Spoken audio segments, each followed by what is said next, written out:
இன்னைக்கு சுவையான ஒரு மேங்கோ டிலைட் பண்ணலாம். Green mango, yellow mango cut பண்ணி வச்சுருக்கிறேன். அதை மிக்சியில் போட்டுடலாம். மிக்சியில் போட்டுட்டு கொஞ்சம் தண்ணி ஊற்றலாம். கொஞ்சம் தேன் ஊற்றிக்கலாம்.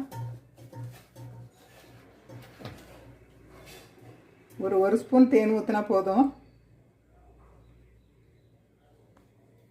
மிக்சியில் அரைச்சிடலாம்.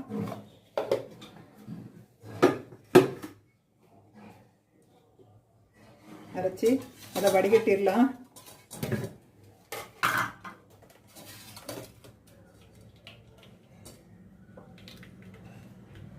கொஞ்சம் ஐஸ் இந்த ஜாரில் போட்டுட்டு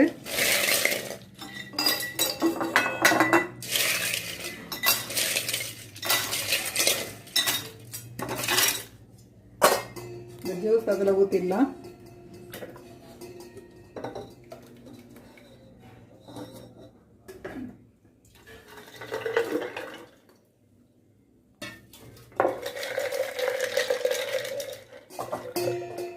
சுவையான மேங்கோ டிலைட் ரெடி.